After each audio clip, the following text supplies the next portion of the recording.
जय महाराष्ट्र मित्रांनो. तर आपण चाललो आहे आता भात लावायला. तुम्ही पण बघू शकता.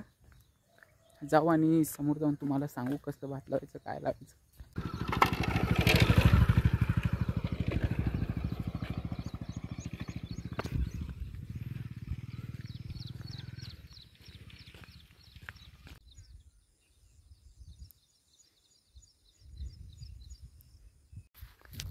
तर मित्रांनो, ज्यांना कोणाला पण माझ्या गावाला यायचं असेल त्यांनी नक्की येऊ शकता. पण मग यायच्या पहिले तुम्ही पण बघा की ॲडव्हेंचरच करायला भेटेल इथं. बघू शकता रस्ते खराब आहेत, म्हणजे आता तरी चांगलेत म्हणा रस्ते, पहिले जास्त खराब होते. आणि खरं काच म्हणजे अजून जास्त पाऊस नाही पडलेला आहे, नाही तर मग चिखल खूपच चिखल खाता. हे कोबी आहे, बघू शकता तुम्ही.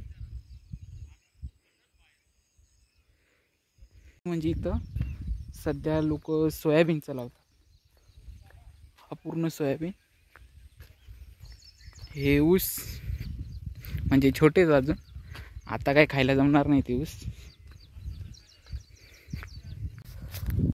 तर मित्रांनो, तुम्ही पण सांगत असाल की नेमकं गाव की म्हणजे शेत किती लांब आहे. आणि खरंच लांब आहे, म्हणजे जास्त नाही, मला तर सवय झालेली इथं. पण बघा आता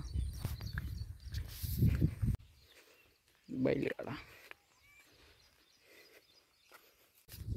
तर मित्रांनो, आता ओरिजिनल चिखल तर इथं लागलेला आहे. आता तुम्ही बघा.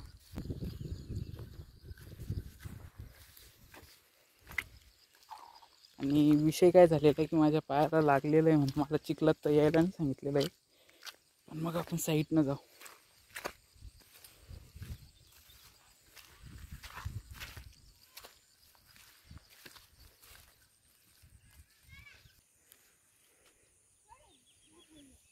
आता एवढ्या याच्यात भात लावायचा आहे आपल्याला. तर मित्रांनो, म्हणजे भात लावण्याच्या पहिले जी काय मेहनत लागते, तुम्ही आजपर्यंत काय बघितलं असेल की भात कसं लावता, पण भाताच्या पहिले जी काय मेहनत लागते ना, तर ती मेहनत तुम्हाला दाखवतो. आता बघा तुम्ही.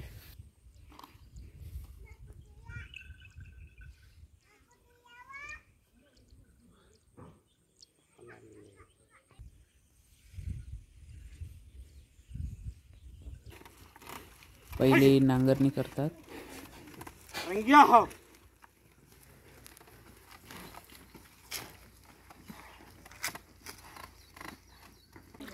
त्यानंतर शेतात पाणी सोडतात. बघा तुम्ही पण.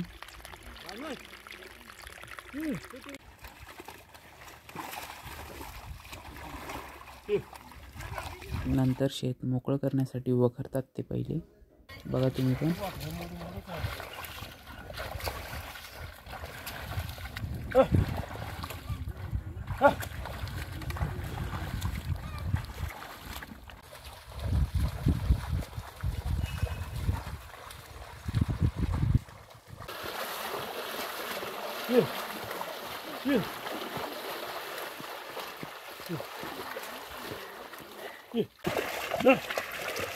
त्यानंतर सर्व सपाट करण्यासाठी त्याच्यावर फळी फिरवतात.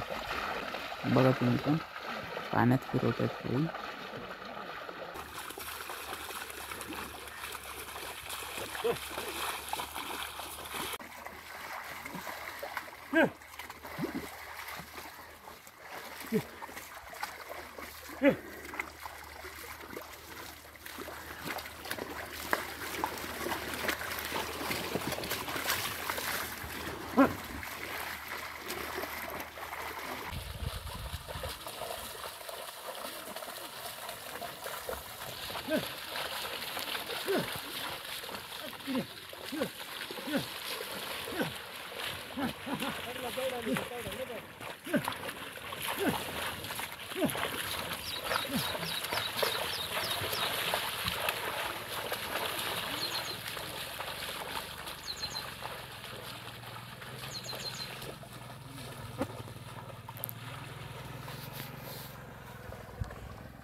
तर म्हणजे आता हे जे एवढं झालं ना, त्याच्यानंतर मग भात लावतं त्याच्यावर.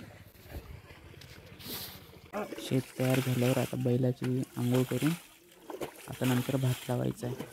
तो बघू आपण पुढच्या भागात.